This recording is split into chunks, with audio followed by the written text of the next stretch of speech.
Here are 10 of the most famous restaurants of old Hollywood, and the dishes, regulars, and stories that kept them in memory. Musso and Frank Grill. Musso and Frank Grill opened on Hollywood Boulevard in 1919, and more than a century later, it is still there. Inside were red leather booths, dark wood, red-jacketed waiters, strong martinis, and a menu that held on to another era. Musso served Welsh rarebit, lamb kidneys, chicken pot pie, steaks, sand dabs, and flannel cakes. The flannel cakes were created by chef Jean Roux in the 1920s. They were thin, light, slightly sweet, and often described as somewhere between a crepe and a pancake. One of Musso's best food stories involves Mary Pickford and Douglas Fairbanks. After traveling in Italy, they reportedly asked the restaurant to make fettuccine alfredo for them in Hollywood. The restaurant also became a headquarters for writers. F. Scott Fitzgerald, William Faulkner, Raymond Chandler, Nathaniel West, John Fante, and countless screenwriters sat in its booths between studio assignments, lunches, drinks, and arguments. Charlie Chaplin, Greta Garbo, Rudolph Valentino, Humphrey Bogart, Marilyn Monroe, Orson Welles, and Elizabeth Taylor also belonged to its long record.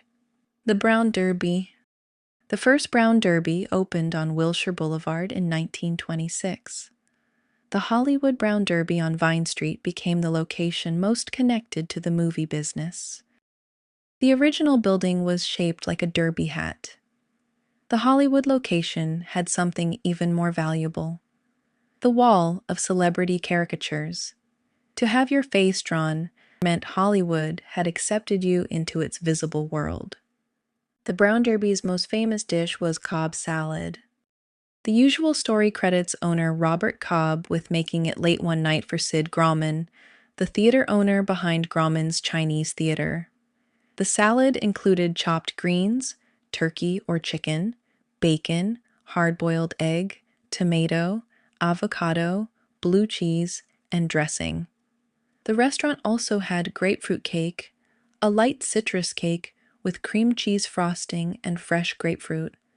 Clark Gable, Carol Lombard, Joan Crawford, Lucille Ball, Desi Arnaz, and Bob Hope all passed through the Derby's history. Gossip columnists watched the room closely. A lunch could become news if the right person noticed who sat together, who avoided each other, or who entered after a studio meeting. Chasen's opened in 1936 at 9039 Beverly Boulevard. It began as a barbecue restaurant and grew into one of Beverly Hills' great celebrity dining rooms. Its most famous dish was chili. Elizabeth Taylor loved Chasen's chili so much that she reportedly had it sent to her while filming Cleopatra in Rome. The chili was thick, rich, and made with beef, pork, and beans. Walt Disney also liked Chasen's chili, which gives the dish another strong Hollywood connection. Ronald Reagan had his own place in Chasen's history. He proposed to Nancy Davis there in 1952, and their booth later became part of the restaurant's legend. Reagan's favorite Chasen's dish was often described as boiled beef. The menu also included steaks, seafood, caviar, cocktails, hobo steak, banana shortcake, and formal American dishes. Regulars included Frank Sinatra, James Stewart, Alfred Hitchcock, Groucho Marx, Cary Grant, Walt Disney, Elizabeth Taylor, and Richard Burton. Sinatra, Hitchcock, James Stewart, and Groucho Marx all had booths linked to their names. Romanoffs. Romanoffs opened in Beverly Hills in 1940 and closed at the end of 1962. Its owner, Michael Romanoff, claimed to be Russian royalty. He was actually born Herschel Gaguzin in Lithuania. In Hollywood, an invented identity could become excellent branding. Humphrey Bogart, Marilyn Monroe, Cary Grant, Frank Sinatra, Elizabeth Taylor, and Grace Kelly all dined there. Grace Kelly celebrated at Romanoffs after winning the Academy Award for The Country Girl. The menu had an elegant country club style: Waldorf salad, crab-stuffed tomatoes, filet mignon, frog legs, eggs Benedict, sausages on toast, and chocolate soufflé. The chocolate soufflé is the dish to remember. It was polished, old-fashioned, and just theatrical enough for Beverly Hills. There's also a useful correction. Strawberries Romanoff is often linked to the restaurant, but the dessert was older. Auguste Escoffier had created an earlier version at the Carlton Hotel in London. Michael Romanoff helped popularize his version in America, though he did not invent the original. Romanoffs had famous guests, a famous host, a borrowed royal identity, and dessert served with a little performance. Ciro's. Ciro's opened at 8433 Sunset Boulevard in 1940 and became one of the defining nightclubs of the Sunset Strip. Before Ciro's, the building housed Club Seville, which tried a glass dance floor over a giant aquarium. The gimmick failed and the club closed within a year. Ciro's found the better formula: supper, cocktails, dancing, live entertainment, columnists, and movie stars. A visit could include steak, chicken, seafood, salads, coffee, dessert, and cocktails before the entertainment began. Then came the music, dancing, performers, introductions, and the chance to be noticed by exactly the right people.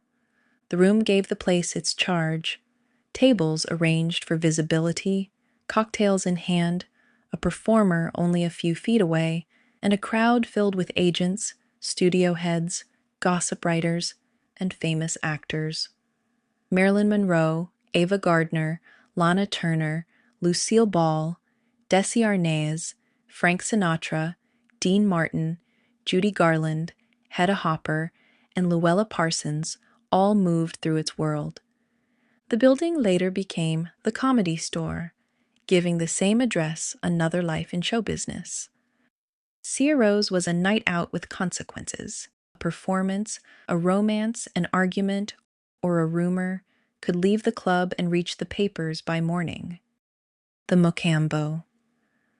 The Mocambo opened in 1941 at 8588 Sunset Boulevard. It became one of the most recognizable clubs on the Strip. The interior had Latin American-inspired decor, theatrical color, and glass aviaries filled with live birds, including parrots, macaws, and cockatoos. The supper club format meant steaks, seafood, chicken dishes, salads, desserts, coffee, and cocktails before the show. Guests came for the whole night: the table, the drink, the meal, the music, the feathers, the flashbulbs, and the faces around the room. The club is tied to the story of Ella Fitzgerald and Marilyn Monroe. The familiar version says Marilyn helped persuade the club to book Ella by promising to sit at a front table. Fitzgerald later spoke warmly about Marilyn's support. Some details have been debated, so the story is best told with care. Marilyn Monroe, Ella Fitzgerald, Frank Sinatra, Judy Garland, Lana Turner, Humphrey Bogart, and Lauren Bacall all belong to the club's lore. Café Trocadero. Café Trocadero opened in 1934 at 8610 Sunset Boulevard. Billy Wilkerson, publisher of The Hollywood Reporter, created it. Stars came to the club, the press covered them, and the room became even more desirable. The Trocadero was French-inspired, formal, and black tie. It had a cream and gold dining room, a Parisian feeling, cocktails, dinner, careful service, and late-night conversation. The food matched the room: steaks, chops, seafood, salads, desserts, coffee, and cocktails served in a dining room made for entrances. One of its best details is the Little Troc, a private downstairs bar reportedly created after Norma Shearer complained that stars had no private place to go. Photographers and reporters were kept out. The main dining room helped stars be seen. The downstairs bar gave them somewhere to disappear. The Trocadero closed in 1939, though its influence lasted. It helped make the Sunset Strip a place where Hollywood went to dine and be talked about. The Cocoanut Grove. The Cocoanut Grove opened inside the Ambassador Hotel on Wilshire Boulevard in 1921. It became one of Los Angeles' major rooms for dinner, dancing, music, and events. It hosted Academy Award ceremonies, big band nights, galas, and performances by major entertainers. The menu details give the room a real taste.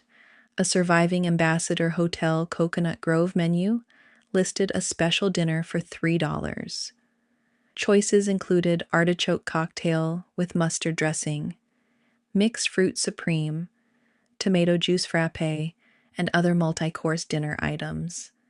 That means chilled tomato juice, fruit, artichoke cocktail, formal service, and California produce inside Grand Hotel dining. Bing Crosby, Judy Garland, Lena Horne, Frank Sinatra, Nat King Cole, Harry Belafonte, Dean Martin, and many others performed or appeared there. People dressed for it, bands played, couples danced, awards were handed out, movie people crossed the floor under palms and lights. The Cocoanut Grove had $3 dinners, music, dancing, and Oscar nights inside one of Los Angeles' most famous hotels. Perino's. Perino's opened in 1932 on Wilshire Boulevard. In 1950, it moved to 4101 Wilshire Boulevard, where architect Paul R. Williams transformed the building into one of Los Angeles' most elegant restaurants. The redesign included an upswept mansard facade, a porte cochere, wrought iron flamingos, and a refined dining room. The menu offered refined continental dining: steaks, seafood, salads, soufflés, formal desserts, and careful service. It changed daily. On special occasions, pressed duck was prepared at the table, using an antique duck press, once owned by Joan Crawford and her husband Alfred Steele. Joan Crawford, Cary Grant, Marilyn Monroe, Alfred Hitchcock, Dean Martin, Joe DiMaggio, Elizabeth Taylor, Grace Kelly, and old Los Angeles society figures all entered its world. The dining room had pink tones, velvet banquettes, chandeliers, mirrors, linen-covered tables, and formal service. The evening started before the first dish arrived, with the car pulling under the porte cochere and the guest entering a room designed for status. Perino's closed in 1986, and the building was demolished in 2005. It was Wilshire Boulevard polish, pressed duck, soufflés, silver service, Paul Williams architecture, and a dining room made for people who expected the setting to match their name. Schwab's Pharmacy. Schwab's Pharmacy was a drugstore and soda fountain on Sunset Boulevard. Its food tells a different Hollywood story.